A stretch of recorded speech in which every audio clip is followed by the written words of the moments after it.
Do 1000 a 1 milhão, sem cortar o cafezinho. Tiago Nigro. Não basta ter ou ganhar dinheiro, é preciso saber lidar com ele, considerando sempre os sentimentos e o comportamento das pessoas em relação às suas finanças. Assim, será possível administrar e multiplicar o dinheiro para ter prosperidade e abundância. Nesse resumo, você terá acesso às 3 dicas principais para quem quer investir e poupar a longo prazo, adquirindo a inteligência financeira que tantos buscam. Dica 1. Gastar bem. A maioria das pessoas que começam seus estudos em busca da riqueza pensa que só serão necessários alguns poucos dias de dedicação máxima para sair da estaca zero e chegar ao primeiro milhão. Elas começam muito animadas, seguindo todos os passos necessários, até que o desânimo logo bate à porta e a vontade de continuar desaparece. Tentamos acelerar passando do 0 ao 100 antes mesmo de avançar pelo 1, 2, 3 e assim por diante. Sem passar por todos os degraus necessários, é impossível chegar ao fim da jornada e nossa força de vontade acaba ficando pelo caminho. O perfil do poupador brasileiro demonstra que o exercício de pensar em longo prazo não é algo firmado em nossa cultura. Estudos apontam que apenas 3,6% dos brasileiros acima de 15 anos economizam pensando na velhice. Lidar com dinheiro exige disciplina, comprometimento e estudo, mas, acima de tudo, uma grande mudança no modo de pensar. Trilhar o caminho rumo à independência financeira não se trata apenas de ganância ou amor excessivo ao dinheiro, como muitos pensam. Ao contrário, pode ser essencial para encontrar equilíbrio emocional nas mais diversas áreas da vida. É poder ter um conforto extra em casa, alimentar-se bem todos os dias, ter a possibilidade de planejar uma viagem. Agora, falando de forma prática, a fórmula da independência financeira é muito simples. Trata-se de uma ferramenta constante em que o valor dos rendimentos de suas aplicações é maior ou igual aos seus gastos. Quando isso acontece, é possível afirmar que você não é mais obrigado a trabalhar pelo dinheiro, pois nesse estágio, o seu próprio capital acumulado fará o exercício de gerar uma renda mensal capaz de cobrir quaisquer despesas. Mas, para tudo isso ser possível, devemos começar a investir em independência financeira sem sobrecarregar nosso sistema, planejando com cuidado cada etapa, dando apenas os passos necessários para cada momento, evitando chegar à exaustão muito antes de alcançar o objetivo final. O verdadeiro investidor não deveria sentir um frio na espinha quando faz uma grande contribuição. Tendo estudado e compreendido o potencial daquele negócio, e após ter o sentimento de ser sócio da empresa, a sensação deveria ser de conforto e sucesso, e não o contrário. Todo investimento real é de longo prazo.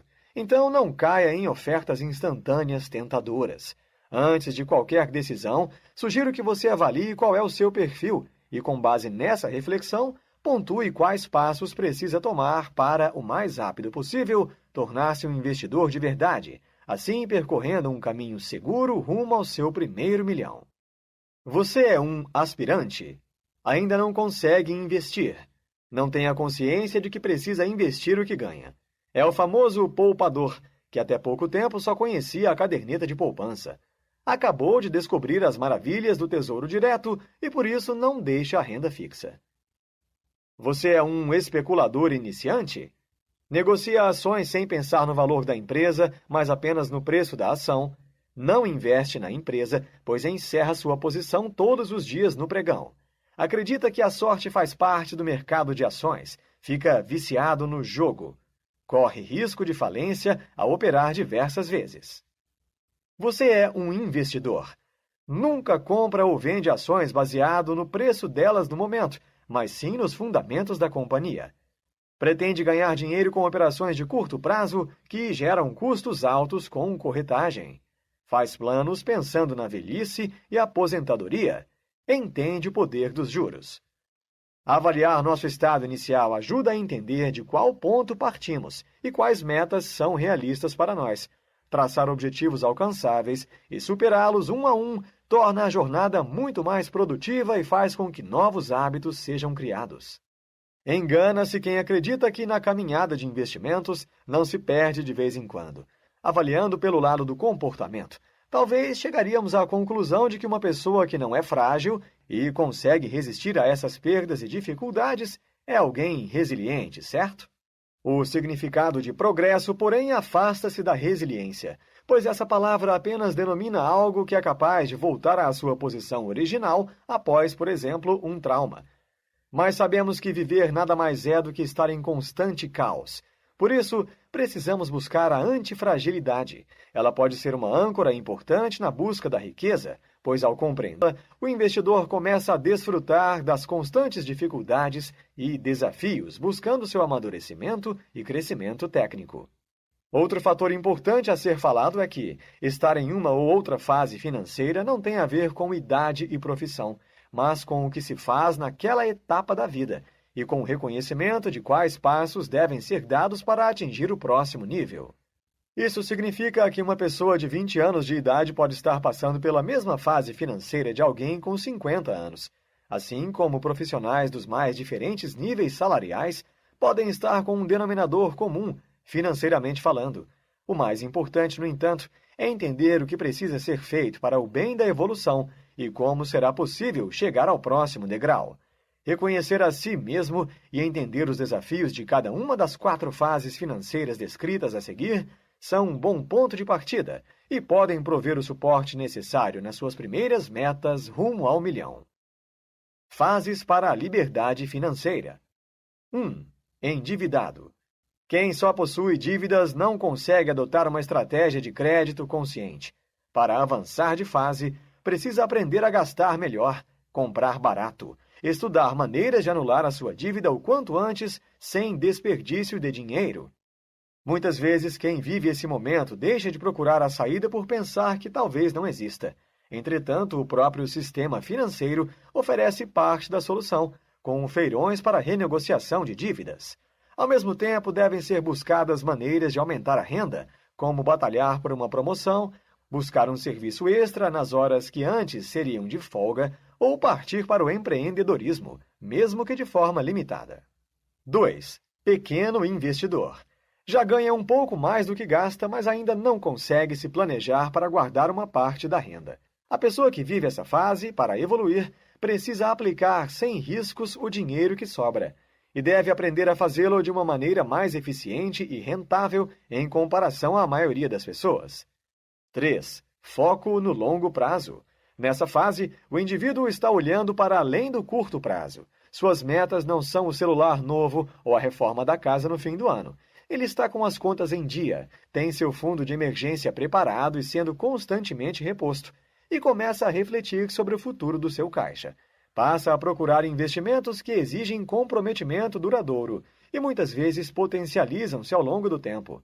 O foco deixa de ser apenas o ano seguinte, mas a aposentadoria dali a algumas décadas. Esse investidor já sabe que, em certo momento da vida, o salário vai deixar de entrar, mas os gastos fixos permanecerão. 4. Liberdade financeira. Para quem está nessa fase, é possível, por exemplo, começar uma etapa empreendedora, na qual se aposta em um negócio mais sólido, algo que sempre foi um sonho por puro prazer. Quem tem o futuro garantido tem condições para, se assim desejar, entrar em uma fase financeira familiar ou social. A tendência é que quanto mais temos, mais desejamos compartilhar, com consciência, claro. É também possível que cresça em nós a necessidade de deixar um legado. Afinal, não é apenas sobre dinheiro que estamos falando, e sim sobre felicidade. Agora que exercitamos um pouco a mente com autoanálise, chegou o momento de, na prática, partirmos para o milhão. É parte fundamental do processo que você entenda em números como isso funcionará, pois a transparência consigo mesmo ajuda a criar hábitos que irão impulsioná-lo a buscar novos ganhos que acelerem a chegada ao seu objetivo final. Muitas pessoas dizem guardar dinheiro, mas isso não significa investir dinheiro. Entretanto, quem poupa está apenas guardando dinheiro, enquanto quem investe aumenta a cada mês o seu patrimônio.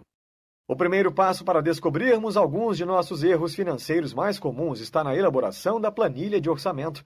Ao longo da sua vida, você se deparou várias vezes com modelos de controle de gastos que exigiam seu total empenho e paciência para descrever o que é fixo ou variável, para onde vai cada centavo em comida, transporte, educação e lazer, entre outras coisas.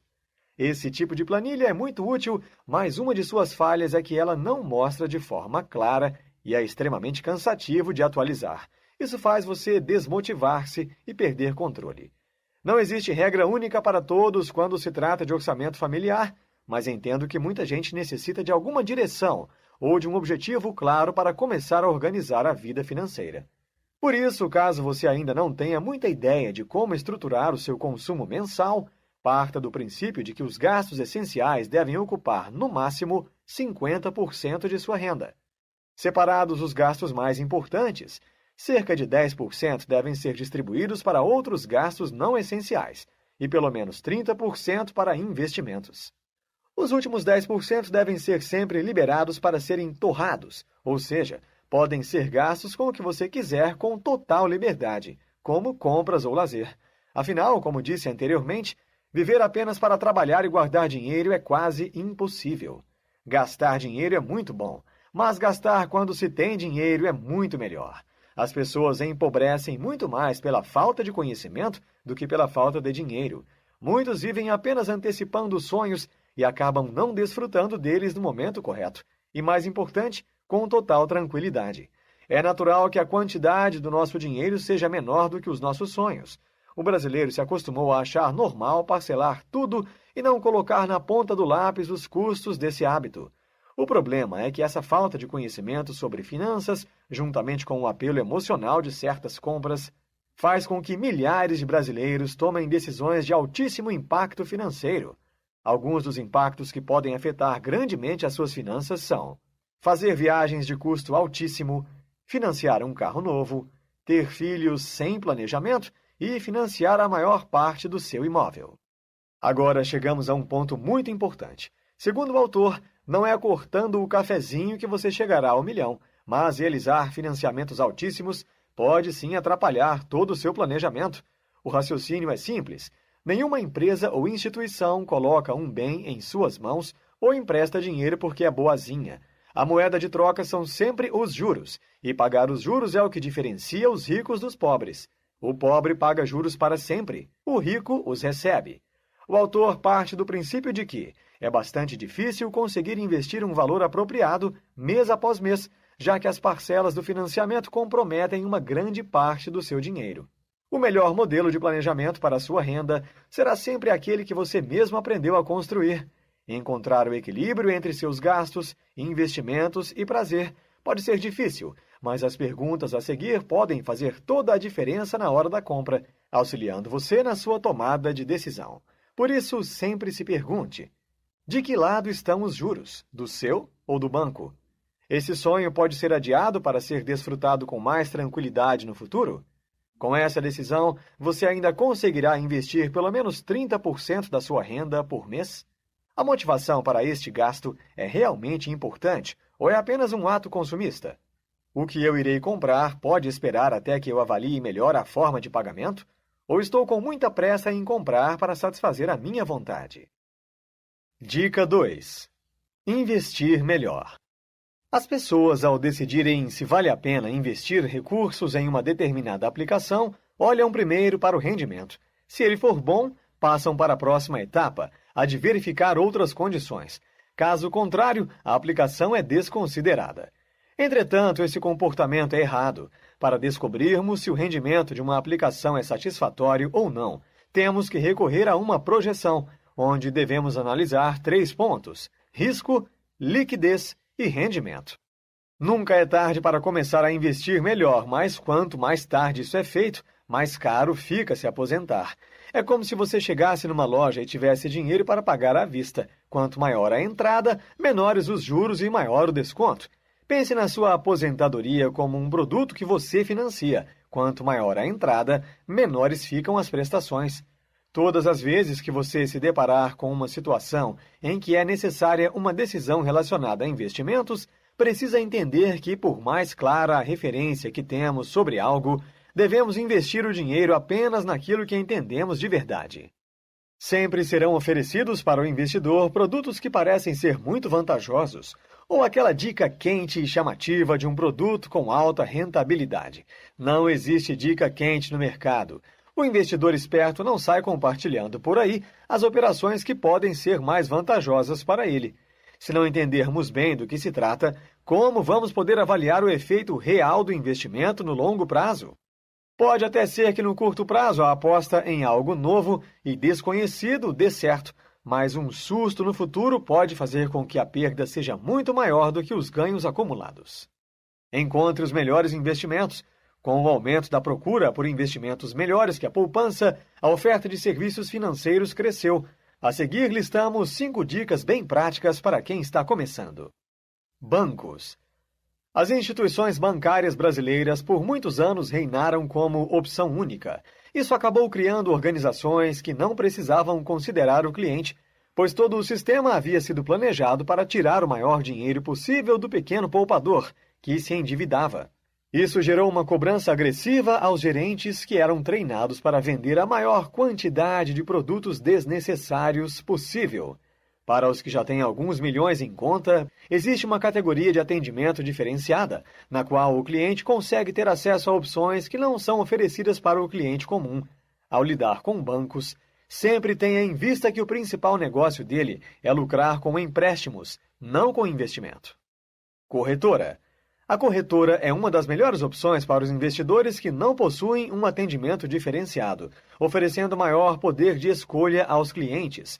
Mesmo existindo uma pessoa que lhe indicará boas aplicações, isso não garante que você não terá algumas aplicações ruins em sua carteira.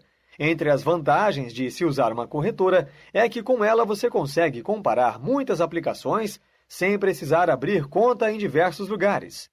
Algumas corretoras oferecem taxa zero para alguns produtos, mas é preciso entender que as corretoras também ganham dinheiro na venda de alguns produtos financeiros e com a taxa de corretagem pelo giro das aplicações. Os interesses são mais alinhados aos seus do que aos bancos, mas ainda assim não são exclusivamente os seus. Banco digital. São instituições financeiras sem agências, que funcionam de maneira 100% digital. Para o pequeno investidor poupador, é uma opção com baixos custos e que apresenta títulos com rendimentos superiores aos dos bancos convencionais. Porém, pelo pouco tempo que estão no mercado, a oferta ainda é bem limitada e nem todos os bancos digitais oferecem pacotes de serviços que atendem a todas as demandas de seus clientes. Gestora. Na maioria dos casos, não faz sentido investir diretamente por meio de gestoras, empresas do setor financeiro que criam um fundo e decidem para onde vão seus recursos. Com elas, você tem acesso direto a vários fundos de uma só vez e pode compará-los de maneira muito mais fácil. Um ponto positivo das gestoras, no entanto, é que elas não cobram comissão e costumam prestar um bom atendimento ao cliente. Robôs. Investir por meio de robôs tem ganhado bastante popularidade. Um sistema avalia seu perfil de risco e faz os investimentos por você. É bom para leigos e não custa tão caro para o nível de serviço que prestam. Entretanto, o robô acaba limitando o poder de decisão e tendo um custo superior ao encontrado em outros tipos de instituições. Dica 3. Ganhar mais. Ao contrário do que fomos ensinados, não é o esforço por si só aplicado em cada tarefa que garante crescimento. O que garante isso são os resultados financeiros que o trabalhador gera. Sem refletir sobre isso, as pessoas acabam sendo educadas desde pequenas em modelos engessados, sem liberdade de criação e inovação. Somos ensinados que devemos nos esforçar para nos enquadrar no sistema, tirar sempre as melhores notas, conseguir entrar numa faculdade e, assim que possível, começar a trabalhar e dar o sangue para alguma empresa. Nos negócios e nas empresas, por mais que digam o contrário, o que é premiado é o resultado, não o esforço. É claro que o empenho e a força de vontade são peças fundamentais para o sucesso. Mas temos de deixar para trás a visão errada de que deveríamos esperar ser premiados apenas pelo nosso esforço. Você receberá dinheiro de modo proporcional aos resultados que apresenta. Além disso, quem garante que uma pessoa que trabalha 12 horas por dia se empenhou durante todo este tempo sem distrações, foi produtivo e obteve para a empresa o retorno financeiro compatível com tanto sacrifício? Se o esforço fosse premiado, seu conhecido já seria milionário. O operário de fábrica mais produtivo teria sempre um padrão de vida muito elevado. Mas é mais fácil ver uma máquina substituindo funções do que um funcionário mediano, mesmo que esforçado, ficar rico. Pessoas do mundo corporativo começaram a detectar que quem construía uma boa marca pessoal em torno de suas atitudes e resultados tinha acesso às melhores oportunidades de trabalho e ganhos maiores. O que essas pessoas fazem é uma espécie de marca pessoal que as distancia do padrão médio encontrado em seu ambiente de trabalho, fazendo com que sejam mais requisitadas. Para entender como anda sua marca pessoal, pergunte a si mesmo, refletindo sobre seus talentos e habilidades, as mesmas perguntas que gerentes de marcas como Nike, Coca-Cola ou Natura fazem. O que o meu produto tem que o torna diferente? Lembre-se, se você não adquire valor para uma empresa, para os negócios ou para quem está do seu lado, menores serão suas chances de ter parceiros dispostos a lhe darem mais oportunidades ou comprarem mais de seus serviços. Outro fator importante ao falarmos de sucesso é quanto mais autoridade você exercer sobre determinado assunto, menos você sofrerá. Isso significa que, ao demonstrar total conhecimento de suas tarefas e ao saber como executá-las com excelência, menos os seus chefes se intrometerão ao longo do tempo.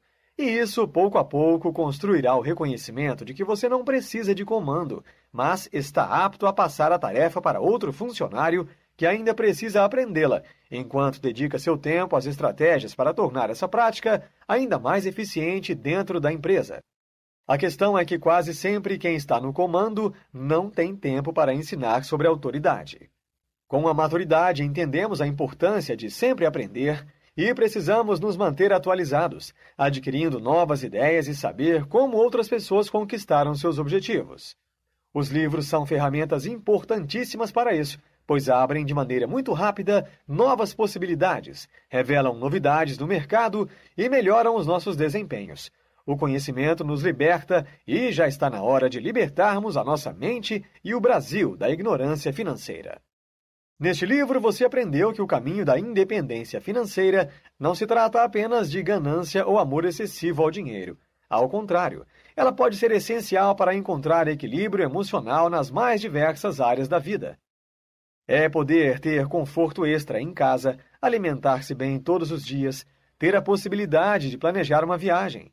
Para isso é importante encontrar o equilíbrio entre seus gastos, investimentos e prazeres. Quando isso acontece, nós não somos mais obrigados a trabalhar pelo dinheiro, e sim o dinheiro trabalhará para nós. Gostou? Curta, compartilhe e se inscreva no canal. Até o próximo vídeo.